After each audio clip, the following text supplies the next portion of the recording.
2+3 क्या होता है तो 5 होता है, लेकिन हम 2 के जगह पर अगर हम यहाँ पर 3 दे देंगे तो 32 और 3 क्या होता है 35 होता है। तो 35 हमारा राइट आंसर हो जाएगा। इसी को ही तो कहते हैं रासायनिक अभिक्रिया। कहने का मतलब अगर हम इस साइड बराबर के इस साइड कुछ भी चेंज कर देंगे तो इस साइड जो होगा ना ऑटोमेटिक चेंज हो जाएगा, उसको ही रासायनिक अभिक्रिया कहते हैं।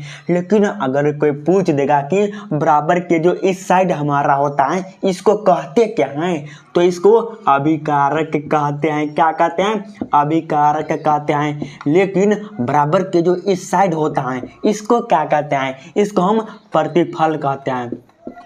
प्रतिफल कहते हैं, या तो इसे हम उत्पाद भी कहते हैं।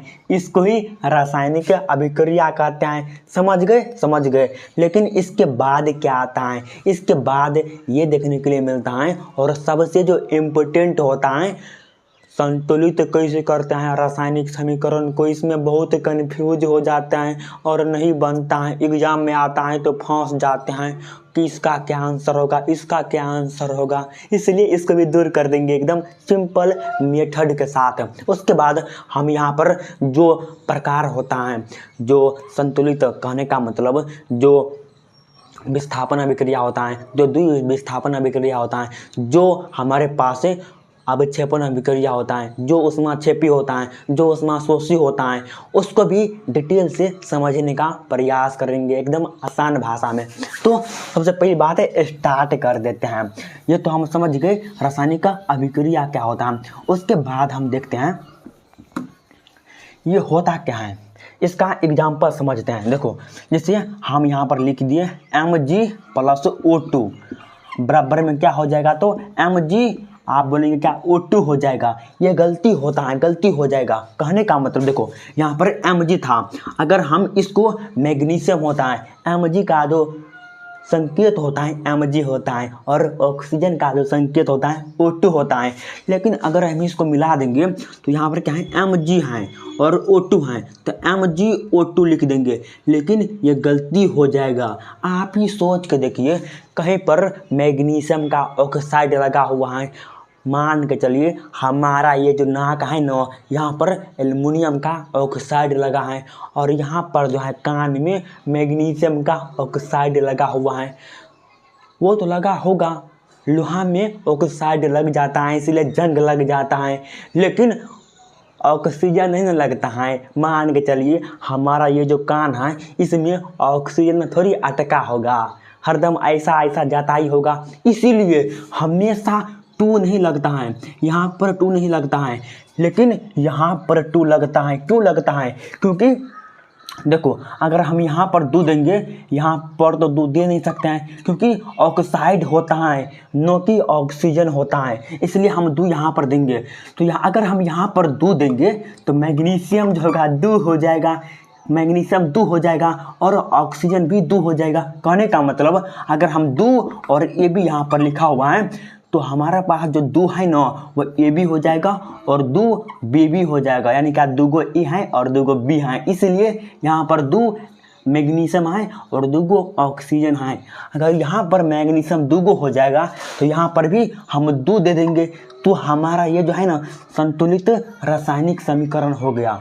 ऐसे संतुलित किया जाता है। समझे? समझ लिए। उसके बाद हम यहाँ पर ये देखते हैं कि उसके बाद हम देखते हैं रासायनिक समीकरण। रासायनिक समीकरण इम्पोर्टेंट है और इसका परिभाषा भी एग्जाम में आ सकता है। समीकरण क्या बोले? समीकरण।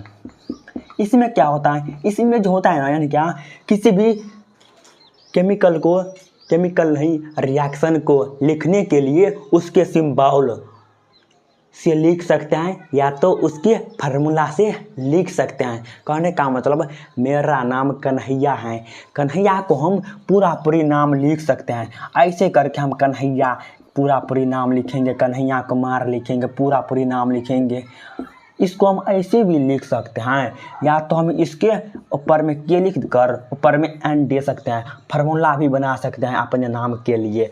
और या तो हम इसको शॉर्टकट में को कह सकते हैं, या तो शॉर्टकट में के कह सकते हैं। कहने का मतलब रासायनिक समीकरण उसको कहते हैं, या तो हम पूरी नाम लिख देंगे, या तो हम शॉर्टकट नाम लिख देंगे, या तो हम फार्मूला से भी दर्शा सकते हैं, उसको ही रासायनिक समीकरण कहते हैं। समझ लिए 3 गो एग्जाम्पल लिया है जो बहुत ही इम्पोर्टेंट हैं, इसको संतुलित करना सीख लेते हैं। सबसे पहली बात है, इसको कहते क्या है, तो इसको मीथेन कहते हैं, इसको तो ऑक्सीजन कहते हैं, इसको कार्बन डाइऑक्साइड कहते हैं, इसको तो जल कहते हैं। लेकिन यहाँ पर क्या है, तो यहाँ पर जो कार्बन है ना, कार्बन ये एक गो है, लेकिन यहाँ पर जो हाइड्रोजन है ये 4 गो हैं, लेकिन यहाँ पर जो ऑक्सीजन है 2 गो हैं। कहने का मतलब यहाँ पर जो कार्बन है, यानी क्या सी होता है क्या, कार्बन एक गो है, लेकिन यहाँ पर भी एक गो है। यहाँ पर जो ऑक्सीजन है 2 गो है, यहाँ पर भी जो ऑक्सीजन है 2 गो है, यानी क्या ये जो है संतुलित है कार्बन डाइऑक्साइड। लेकिन हमारा जो जल है यहाँ पर H2 है। कहने का मतलब यहाँ पर जो हाइड्रोजन है 2 गो हैं, लेकिन यहाँ पर जो हाइड्रोजन है 4 गो हैं, इसीलिए यहाँ पर 2 गो हैं, इसलिए हम यहाँ पर 2 देंगे। क्यों? क्योंकि 2 दूनी 4 हो जाएगा हाइड्रोजन, और यहाँ पर भी 4 गो हैं हाइड्रोजन, और जल 2 गो हैं, तो यहाँ पर भी 2 गो हैं। यानी क्या, अगर इसके पीछे रहता है तो सब जो है ना 2 गो हो जाता है, तो हाइड्रोजन 2 दूनी 4, और इसके आगे कुछ नहीं है, तो इसके पीछे 2 है, तो 2 गो ऑक्सीजन, इसलिए हमारा ये जो है संतुलित हो गया। और दूसरा एग्जाम्पल देखते हैं, ये जो है सोडियम हाइड्रोक्साइड है। यहाँ पर जो सोडियम है, यानी क्या सोडियम जो है 1 गो है, और यहाँ पर जो ऑक्सीजन है ये भी 1 गो है, यहाँ पर जो हाइड्रोजन है ये भी 1 गो है। यानी क्या, यहाँ पर जो तीनों हैं 1 गो है, लेकिन यहाँ पर जो हाइड्रोजन है 2 गो हैं, यहाँ पर जो सल्फर है 1 गो है, और लेकिन यहाँ पर जो ऑक्सीजन है 4 गो हैं।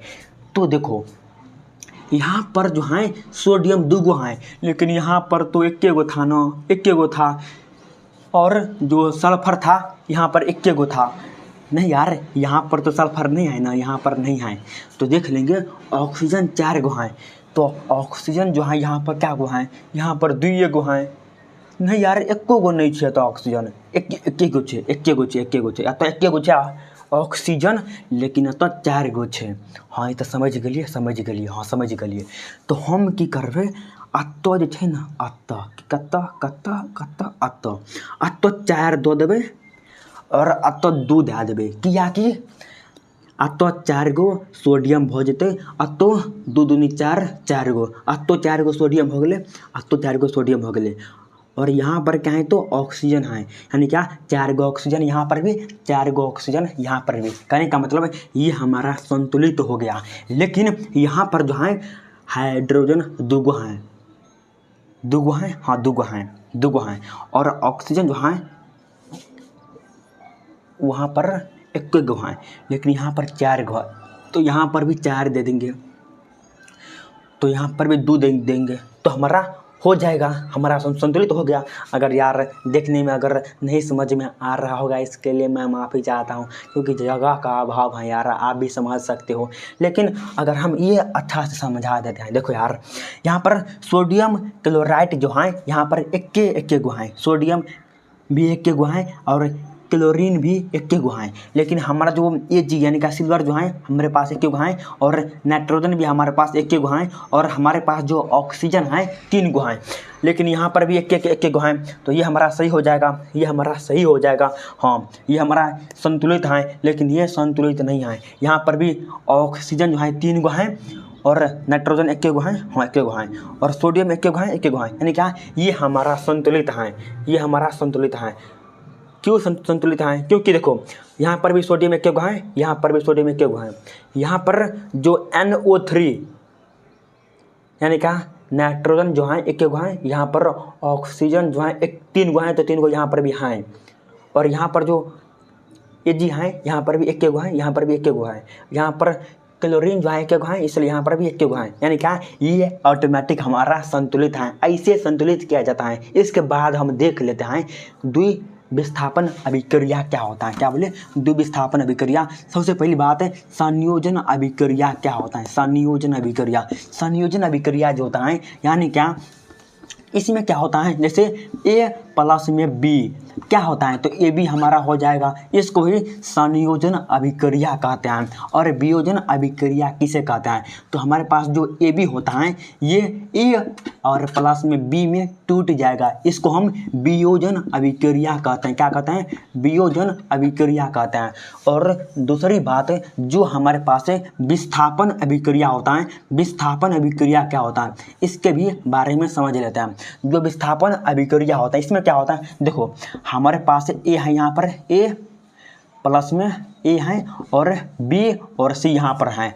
ये जो होगा ना AC हो जाएगा और B जो हो जाएगा अलग हो जाएगा, इसको ही हम क्या कहते हैं विस्थापन अभिक्रिया कहते हैं। कहने का मतलब कोई जो अपना जो आयन होता है ना किसी को दे देता है, इसको ही विस्थापन अभिक्रिया कहते हैं। देखो यहाँ पर A था और यहाँ पर B और C था, तो ये क्या किया, ये जो था ना A अपने साथ C को ले लिया और B अकेला हो गया, इसको ही विस्थापन अभिक्रिया कहता है।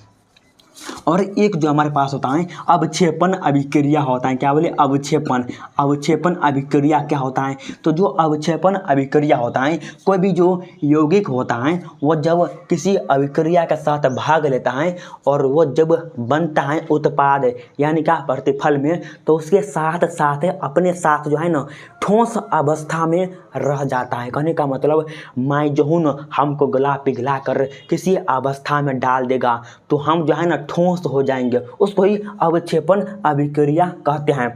और एक जो होता है रेडॉक्स अभिक्रिया होता है, ये सबसे इम्पोर्टेंट है। क्या बोले रेडॉक्स अभिक्रिया, रेडॉक्स अभिक्रिया क्या होता है, इसमें जो होता है ना ऑक्सीडेशन होता है और रिडक्शन होता है। किसका, तो आयन का। कहने का मतलब क्या होता है ऑक्सीडेशन होता है और क्या होता है तो ऑक्सीडेशन होता है और रिडक्शन होता है। कहने का मतलब जब ऑक्सीजन आता है तो उसे ऑक्सीडेशन कहते हैं, यानी क्या उपचयन कहते हैं। उपचयन इसको हिंदी में कहते हैं उपचयन कहते हैं, इसको हिंदी में क्या कहते हैं उपचयन कहते हैं इसको हिंदी में, लेकिन इसको इंग्लिश में ऑक्सीडेशन कहते हैं सबसे पहली बात तो।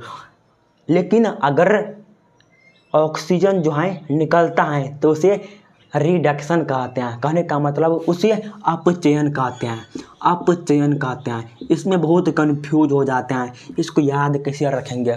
देखो जब ये बोलेगा ऑक्सीजन जो होता है आता है जब ये आएगा तब उपचयन यानी क्या ऊपर चला जाता है, जब ये आता है तो ऊपर चला जाता है, उसको ही ऑक्सीडेशन कहते हैं, उपचयन कहते हैं। लेकिन जब ऑक्सीजन जो होता है निकलता है तो रिडक्शन, जब ऑक्सीजन आएगा तो हाइड्रोजन निकल जाएगा, जब ऑक्सीजन जो होगा निकलेगा जब हाइड्रोजन आ जाएगा, यानी क्या इसके विपरीत होता है, उल्टा होता है सीधा, समझ लिए रेडॉक्स रिएक्शन। उसके बाद हम क्या देखते हैं, उसके बाद हम देखते हैं कि द्विविस्थापन अभिक्रिया क्या होता है।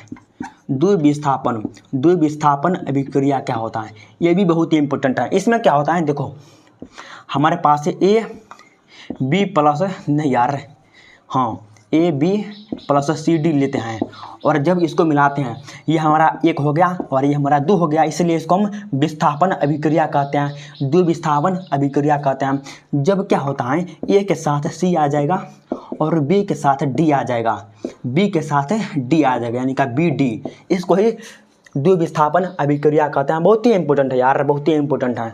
जब ये दुगो रहेगा रिएक्शन, जब दुगो रिएक्टेंट यानी क्या अभिकारक रहेगा तो प्रतिफल में यानी क्या उत्पाद में क्या बन के तैयार हो जाएगा, इसके साथ ये आ जाएगा और इसके साथ ये आ जाएगा, समझ लिए। और क्या होता है, और एक जो होता है ऊष्माक्षेपी अभिक्रिया होता है, ये सबसे इंपॉर्टेंट है।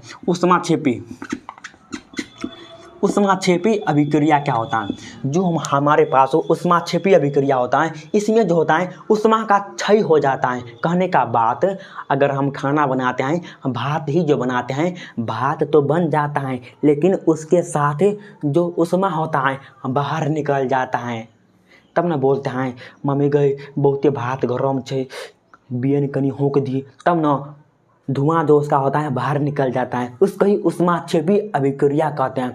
कहने का मतलब कोई भी जो रिएक्शन होता है, रिएक्शन के बाद क्या होता है, उसका जो गैस होता है वो बाहर निकल जाता है, उसको ही ऊष्माक्षेपी अभिक्रिया कहते हैं। कोई भी जो रिएक्शन होता है, सीधा क्या कहेंगे, कोई भी जो रिएक्शन होता है उसके साथ जो गैस होता है बाहर निकल जाता है, उसको ऊष्माक्षेपी अभिक्रिया कहते हैं। लेकिन हमारे पास एक होता है ऊष्माशोषी, क्या बोले, ऊष्माशोषी अभिक्रिया होता है। ये भी इम्पोर्टेंट है, क्या बोले, ऊष्माशोषी अभिक्रिया क्या होता है। ऊष्माशोषी अभिक्रिया उसे कहते हैं जो रिएक्शन के साथ अपने अंदर ऊष्मा जो होता है समाहित कर लेता है, उसको ऊष्माशोषी अभिक्रिया कहते हैं। इस वीडियो कंप्लीट हो गया नहीं यार, अभी बचा हुआ है लोहा में जंग क्यों लग जाता है, आखिर जंग लगता है तो उसे बचा कैसे सकते हैं, विकृत गंधिता क्या होता है, उसके बाद ये ख़त्म हो जाता है। तो सबसे पहली बात हम देखेंगे कि लोहा में जंग क्यों लगता है। तो लोहा में जो होता है ना, जंग इसीलिए लग जाता है क्योंकि हम कहीं पर छोड़ देते हैं, उसके अंदर में ऑक्साइड लग जाता है। कहने का मतलब अगर हवा जो होता है ना, हवा बहुत खतरनाक चीज़ है। अगर किसी भी चीज़ को हवा में छोड़ देंगे तो वो ख़राब हो जाता है। अगर हम कुरकुरा ले लेंगे, अगर पन्नी फाड़ देंगे और 4-5 दिन तक छोड़ देंगे तो ख़राब ही हो जाएगा। इसलिए जो हवा है ना बहुत खतरनाक है और बहुत आवश्यकता भी है हवा का, इसलिए हवा का दुरुपयोग करेंगे और फ़ायदा भी करेंगे। सिंपल फंडा। देखो तो लोहा को कैसे बचा सकते हैं, ये सबसे इम्पोर्टेंट होता है। तो लोहा में क्या होता है, अगर हम जस्ता लगाकर भी हम उसको बचा सकते हैं, जिसको हम इंग्लिश में गैल्वेनाइजेशन कहते हैं। क्या बोले, गैल्वेनाइजेशन कहते हैं, जिसको इंग्लिश में गैल्वेनाइजेशन कहते हैं। यानी क्या, लोहा को हम जस्ता लगाकर भी हम बचा सकते हैं और पेंटिंग करके भी बचा सकते हैं, उसके बाद ग्रीस लगाकर भी बचा सकते हैं कोई भी लोहा को। उसके बाद हम देखते हैं विकृत गंधिता क्या होता है। यानी क्या, भोजन के बारे में कहता है कि भोजन को कैसे ख़राब हो जाता है और उसको कैसे बचा सकते हैं। तो हम जब खाना को खुला छोड़ देते हैं तो ख़राब हो जाता है क्योंकि हवा के संपर्क में आ जाता है। लेकिन उसको अगर कैसे बचा सकते हैं, तो अगर झाँप के रख देंगे, फ्रीज में रख देंगे और नाइट्रोजन गैस का उपयोग करेंगे तो उसको हम बचा सकते हैं। इसलिए ना जो कुरकुरा का जो पन्नी होता है उसके अंदर में नाइट्रोजन गैस भर देते हैं, जिससे वह ख़राब नहीं होता है और सालों साल चल जाता है। तो इस वीडियो को कंप्लीट कर देते हैं। हो गया कंप्लीट, बाय बाय।